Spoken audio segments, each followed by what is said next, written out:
ಅಣ್ಣ ನಿಮಗೆ 1-2 ಕೋಟಿ ಸಂಭಾವನೆ ಕೊಡ್ತೀವಿ, ಸಿನಿಮಾ ನಾಳೆಯಿಂದನೇ ಆರಂಭ ಮಾಡೋಣ, ಅಮ್ಮವ್ರ ಹತ್ರ ಒಂಚೂರು ಮಾತಾಡಿ ಸಿನಿಮಾವನ್ನು ಶುರು ಮಾಡೋಣ ಅಂತ ಹೇಳ್ತಾರೆ. ಆಗ ರಾಜ್ಕುಮಾರ್ ಅವರು ಚನ್ನನ ಹತ್ರ, ರೀ ಚನ್ನ ನಡೀರಿ ಹೋಗೋಣ, ದೇವರು ಯಾವ್ಯಾವ ರೀತಿ ಪ್ಲ್ಯಾನ್ ಮಾಡಿರ್ತಾರೆ ಅಂತ ಹೇಳೋಕ್ಕಾಗಲ್ಲ. ಇವರು ಒಳಗೆ ಹೋದ ಕೂಡಲೇ ಪಾರ್ವತಮ್ಮನವರು ಅಲ್ಲ ಎಲ್ಲಿ ಹೋಗಿದ್ರಿ ಅಂತ ಸ್ವಲ್ಪ ರೇಗ್ತಾರೆ. ಚನ್ನ ಅವರು ಆ ಮನೆ ಗೇಟ್ ತೆರಿತಾ, ಯಾಕಣ್ಣ ಮುಖದಲ್ಲಿ ಒಂಥರ ಚಿಂತೆ ಕಾಡ್ತಿದ್ದೆಲ್ಲ, ಇದೆಲ್ಲ ಮಾಮೂಲು, ವಯಸ್ಸಾದ್ಮೇಲೆ ಇದೆಲ್ಲ ಇದ್ದಿದ್ದೆ, ಅದಕ್ಕೆ ಯಾಕೆ ಚಿಂತೆ ಮಾಡ್ತೀರಾ ಅಂತ ಹೇಳ್ತಾರೆ.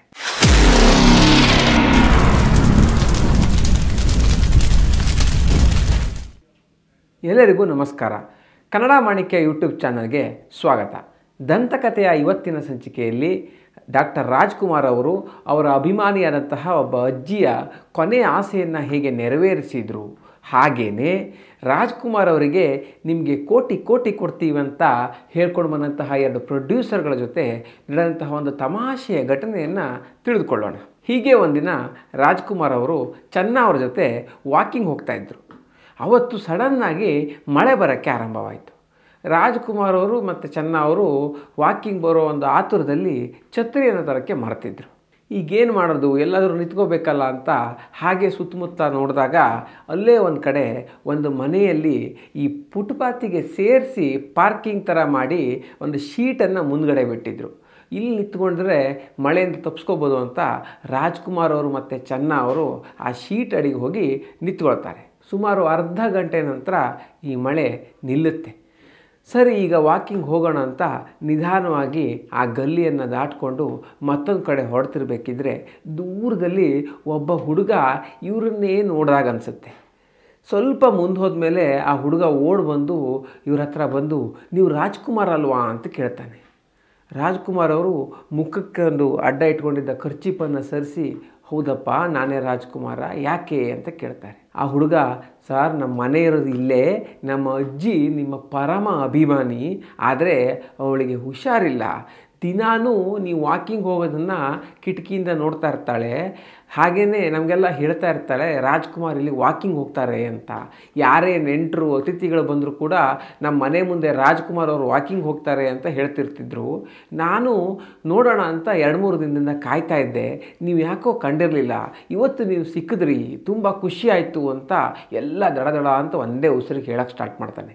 ಆನಂತರ, ಸಾರ್ ನಮ್ಮ ಅಜ್ಜಿಗೆ ಹುಷಾರಿಲ್ದಿದ್ದರಿಂದ ಹೊರಗಡೆ ಬರೋಕ್ಕಾಗಲ್ಲ, ದಯವಿಟ್ಟು ನೀವು ಒಮ್ಮೆ ನಮ್ಮ ಮನೆಗೆ ಬಂದು ಅವ್ರನ್ನ ಮಾತಾಡಿಸ್ಬೋದಾ, ಅವ್ರು ನಿಮ್ಮ ಕಟ್ಟ ಅಭಿಮಾನಿ, ಆದರೆ ತುಂಬ ವಯಸ್ಸಾಗ್ಬಿಟ್ಟಿದೆ, ಇದೊಂದು ಕೊನೆ ಆಸೆ ಅಂತ ನೀವು ನಮ್ಮ ಮನೆಗೆ ಬರ್ಬೋದಾ ಅಂತ ಕೇಳ್ತಾನೆ. ರಾಜ್ಕುಮಾರ್ ಅವ್ರಿಗೆ ಸ್ವಲ್ಪ ಕಸಿವಿಸಿ ಆಗುತ್ತೆ. ಏನು ಮಾಡೋದು ಅಂತ ಚನ್ನನ್ ನೋಡಿದರೆ ಚನ್ನನಿಂದ ಉತ್ತರ ಬರಲ್ಲ. ಆಗ ರಾಜ್ಕುಮಾರ್ ಅವರು ಚನ್ನನ ಹತ್ರ, ರೀ ಚನ್ನ ನಡೀರಿ ಹೋಗೋಣ, ದೇವರು ಯಾವ್ಯಾವ ರೀತಿ ಪ್ಲ್ಯಾನ್ ಮಾಡಿರ್ತಾರೆ ಅಂತ ಹೇಳೋಕ್ಕಾಗಲ್ಲ, ಅಭಿಮಾನಿಗಳು ನಮ್ಮ ಹತ್ರ ಬರೋದಲ್ಲ, ನಾವೇ ಅಭಿಮಾನಿಗಳ ಹತ್ರ ಹೋಗಬೇಕು, ನಡೀರಿ ಹೋಗೋಣ, ಇದು ಒಂದು ಆಗೋಗಲಿ ಅಂತ ಆ ಮನೆ ಹತ್ರ ಹೊರಡ್ತಾರೆ. ಆ ಮನೆ ಹತ್ರ ಹೋದರೆ ಮೊದಲ ಮಹಡಿಯಲ್ಲಿ ಆ ಅಜ್ಜಿ ಹಾಸಿಗೆ ಮೇಲೆ ಮಲಗಿರ್ತಾರೆ. ಡಾಕ್ಟ್ರು ಇನ್ನು ಜಾಸ್ತಿ ದಿವಸ ಬದುಕಿರಲ್ಲ, ಎಷ್ಟು ದಿವಸ ಇರ್ತಾರೋ ಇಟ್ಕೊಳ್ಳಿ ಅಂತ ಹೇಳಿದ ಹಾಗೆ ಅವರಷ್ಟು ಹಣ್ಣು ಮುದುಕಿ ಆಗಿರ್ತಾರೆ. ಆದರೆ ಯಾವಾಗ ರಾಜ್ಕುಮಾರ್ ಅವರು ಬಂದಿದ್ದಾರೆ ಅಂತ ಗೊತ್ತಾಗುತ್ತೋ ಆ ಅಜ್ಜಿಯಲ್ಲಿ ಹೊಸ ರೀತಿಯ ಉತ್ಸಾಹ ಬರುತ್ತೆ, ಮುಖದಲ್ಲೊಂದು ಚೇತನ ಬರುತ್ತೆ. ರಾಜ್ಕುಮಾರ್ ಅವರಿಗೆ ಮಲಗಿದ್ದಲ್ಲೇ ನಮಸ್ಕಾರ ಮಾಡ್ತಾರೆ. ಆಗ ರಾಜ್ಕುಮಾರ್ ಅವರು ಆ ಅಜ್ಜಿಯ ಕಾಲಿಗೆ ನಮಸ್ಕಾರ ಮಾಡಿ, ಅಜ್ಜಿ ನೀವು ಹಿರಿಯರು, ನೀವು ನಮಗೆ ಆಶೀರ್ವಾದ ಮಾಡಬೇಕು, ನಮಸ್ಕಾರ ಮಾಡೋದಲ್ಲ, ದೇವರು ಎಲ್ಲದನ್ನೂ ಒಳ್ಳೇದು ಮಾಡ್ತಾನೆ, ನಿಮಗೆ ಆರೋಗ್ಯ ಎಲ್ಲ ಕೊಡ್ತಾನೆ, ಚಿಂತೆ ಮಾಡಬೇಡಿ ಅಂತ ಹೇಳ್ತಾರೆ. ಆಮೇಲೆ ಆ ಅಜ್ಜಿಯ ಒತ್ತಾಯಕ್ಕೆ ಅವ್ರ ಮನೆಯಲ್ಲಿ 1 ಲೋಟ ಹಾಲು ಕುಡಿದು ಹೊರಗಡೆ ಬರ್ತಾರೆ. ಆ ಮನೆಯಿಂದ ಹೊರಗಡೆ ಬರ್ತಿದ್ದಂಗೆ ರಾಜ್ಕುಮಾರನ ಮುಖದಲ್ಲಿ ಏನೋ ಒಂದು ಚಿಂತೆ, ಒಂದು ಬೇಸರ, ಮುಖ ಸಪ್ಪಗಾಗಿತ್ತು. ಚನ್ನ ಅವರು ಆ ಮನೆ ಗೇಟ್ ತೆರಿತಾ, ಯಾಕಣ್ಣ ಮುಖದಲ್ಲಿ ಒಂಥರ ಚಿಂತೆ ಕಾಡ್ತಿದ್ದೆಲ್ಲ, ಇದೆಲ್ಲ ಮಾಮೂಲು, ವಯಸ್ಸಾದ್ಮೇಲೆ ಇದೆಲ್ಲ ಇದ್ದಿದ್ದೆ, ಅದಕ್ಕೆ ಯಾಕೆ ಚಿಂತೆ ಮಾಡ್ತೀರಾ ಅಂತ ಹೇಳ್ತಾರೆ. ಆಗ ರಾಜ್ಕುಮಾರ್ ಅವರು, ಹಾಗಲ್ಲ, ನನಗೆ ಬಿಜುವಾರದ ಅಜ್ಜಿ ನೆನಪಾಗ್ತಿದ್ದಾಳೆ ಅಂತ ಹೇಳ್ತಾರೆ. ಆನಂತರ ಈ ಬಿಜುವಾರದ ಅಜ್ಜಿ ಬಗ್ಗೆ ರಾಜ್ಕುಮಾರ್ ಅವರು ಮಾತಾಡ್ತಾ ಹೋಗ್ತಾರೆ.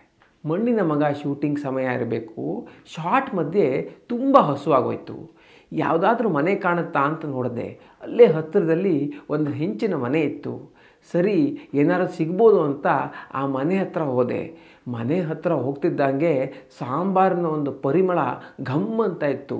ಆ ಪರಿಮಳಕ್ಕೆ ಹಸಿವು ಇನ್ನೂ ಹೆಚ್ಚಾಗೋಯ್ತು. ಮೆಲ್ಲಗೆ ಆ ಮನೆಯೊಳಗೆ ಹೋದೆ.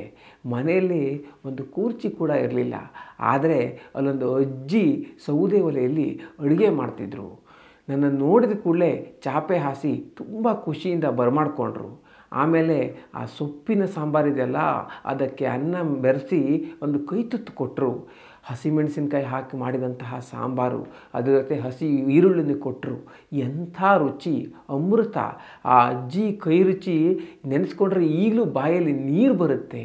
ಅವತ್ತವರು ಮಾಡಿದಂತಹ ಒಂದು ಆತಿಥ್ಯವನ್ನು ಜನ್ಮದಲ್ಲಿ ಮರೆಯೋಕ್ಕಾಗಲ್ಲ ಅಂತ ತುಂಬ ಭಾವುಕರಾಗಿ ಈ ಅಜ್ಜಿಯನ್ನು ನೆನಪಿಸ್ಕೊಳ್ತಾರೆ. ಆನಂತರ ಆ ಅಜ್ಜಿಯ ಮೊಮ್ಮಗ ಚಂದ್ರು ಅಂತ ಇವರು ಆಫೀಸಿಗೆ ಬಂದಿದ್ದಂತೆ.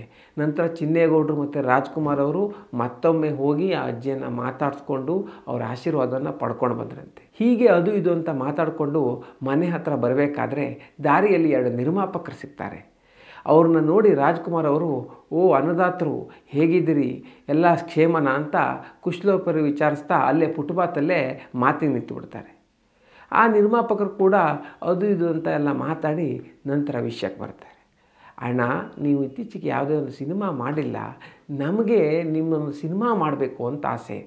ಒಂದು ಸಿನಿಮಾನಾದರೂ ನಿಮ್ಮಿಂದ ಮಾಡಿಸ್ಬೇಕು ಅಂತ ನಮ್ಮದೊಂದು ದೊಡ್ಡ ಆಸೆ ಇದೆ, ದಯವಿಟ್ಟು ಒಪ್ಕೊಳ್ಳಿ ಅಂತ ಹೇಳ್ತಾರೆ. ಆಗ ರಾಜ್ಕುಮಾರ್ ಅವರು ಅದಕ್ಕೇನಂತೆ ನೋಡೋಣ ಬಿಡಿ ಅಂತ ಹೇಳ್ತಾರೆ. ಆದರೆ ಯಾಕೋ ಆ ನಿರ್ಮಾಪಕರಿಗೆ ಕನ್ವಿನ್ಸ್ ಆದಂಗೆ ಇರಲಿಲ್ಲ. ಯಾವುದಕ್ಕೂ ಇರಲಿ ಅಂತ, ಅಣ್ಣ ನಿಮಗೆ 1-2 ಕೋಟಿ ಸಂಭಾವನೆ ಕೊಡ್ತೀವಿ, ಸಿನಿಮಾ ನಾಳೆಯಿಂದನೇ ಆರಂಭ ಮಾಡೋಣ, ಅಮ್ಮವ್ರ ಹತ್ರ ಒಂಚೂರು ಮಾತಾಡಿ ಸಿನಿಮಾವನ್ನು ಶುರು ಮಾಡೋಣ ಅಂತ ಹೇಳ್ತಾರೆ. ಆಗ ರಾಜ್ಕುಮಾರ್ ಅವರು, ಹೌದೇನ್ರಿ, ಕೋಟಿ ಕೊಡ್ತೀರಾ, ಮಾಡೋಣ ಬಿಡಿ ಅಂತ ಹೇಳ್ತಾರೆ. ಆಗ ಆ ನಿರ್ಮಾಪಕರು ಖುಷಿಯಿಂದ, ಓ ಏನೋ ನಾವು ಸಿನಿಮಾ ಮಾಡ್ತೀವಿ, ದೊಡ್ಡ ಸಾಧನೆ ಮಾಡ್ದಂಗೆ ಆಯಿತು ಅಂತ ಅಲ್ಲಿಂದ ಹೊರಡ್ತಾರೆ. ಹೀಗೆ ಈ ನಿರ್ಮಾಪಕರ ಜೊತೆ ಮಾತಾಡಿಕೊಂಡು ರಾಜ್ಕುಮಾರ್ ಅವರು ವಾಪಸ್ ಮನೆಗೆ ಬಂದರೆ ಅಲ್ಲಿ ಎಲ್ಲರ ಮುಖದಲ್ಲೂ ಒಂಥರ ಗಾಬರಿ. ಅವರ ಡ್ರೈವರ್ ಹನುಮಂತು ಅವರು ಕಾರ್ ತಗೊಂಡು ಇಡೀ ಸದಾಶಿವನಗರ ಸುತ್ತಾಕೊಂಡು ಬಂದಿದ್ದಾರೆ. ಆದರೆ ಎಲ್ಲೂ ಅವರಿಗೆ ರಾಜ್ಕುಮಾರ್ ಅವರು ಮತ್ತು ಚೆನ್ನವರು ಕಂಡಿಲ್ಲ. ಹೇಗೆ ಸಿಗ್ತಾರೆ? ಅವರು ಇಲ್ಲಿ ಅಜ್ಜಿ ಮಾತಾಡ್ಸೋಕ್ಕೆ ಅಂತ ಈ ಹುಡುಗನ ಮನೆಗೆ ಹೋಗಿದ್ದಾರೆ. ಆದ್ದರಿಂದ ಅವರೆಲ್ಲ ಎಲ್ಲಿ ಹೋಗಿರ್ಬೋದು ಅಂತ ತುಂಬ ಗಾಬರಿಯಾಗಿದ್ದರು. ಇವರು ಒಳಗೆ ಹೋದ ಕೂಡಲೇ ಪಾರ್ವತಮ್ಮನವರು, ಅಲ್ಲ ಎಲ್ಲಿ ಹೋಗಿದ್ರಿ, ಛತ್ರಿನಾದರೂ ತಗೊಂಡು ಹೋಗ್ಬೋದಿತ್ತು ಅಂತ ಸ್ವಲ್ಪ ರೇಗ್ತಾರೆ. ಆಗ ರಾಜ್ಕುಮಾರ್ ಅವರು ಸರಿ ಅಂತ ಕಾಲು ತೊಳೆದುಕೊಂಡು ಸೀದಾ ಅವ್ರ ರೂಮಿಗೆ ಹೋಗಿ ಕನ್ನಡಿ ಮುಂದೆ ನಿಂತ್ಕೊಂಡು ಕೂದಲು ಬಾಗ್ತಾ, ಅಲ್ಲ ಚೆನ್ನ, ಈ ರಾಜ್ಕುಮಾರ್ನ ಮುಖಕ್ಕೆ ಕೋಟಿ ಬೆಲೆ ನೋಡು ಅಂತ ಹೇಳ್ತಾರೆ. ಆಗ ಚೆನ್ನ ಅವರು, ಅಣ್ಣ ನಿಮ್ಮ ಮುಖಕ್ಕೆ ಬೆಲೆ ಕಟ್ಟೋಕ್ಕಾಗುತ್ತಾ, ಏನೋ ಹೊಸ ನಿರ್ಮಾಪಕರು ಆಸೆ ಪಟ್ಟಿದ್ದಾರೆ, ಅದಕ್ಕೆ ಕೋಟಿ ಅಂತ ಹೇಳ್ತಿದ್ದಾರೆ ಅಂತ ಹೇಳ್ತಾರೆ. ಏನಾದರೂ ನೋಡಿ ಅಮ್ಮವ್ರ ಹತ್ರ ಮಾತಾಡಿ ಸಿನಿಮಾ ಬೇಕಾದ್ರೆ ಮಾಡಿಬಿಡಿ ಅಂತಲೂ ಒಂದು ಸಣ್ಣ ಸಲಹೆ ಕೊಡ್ತಾರೆ.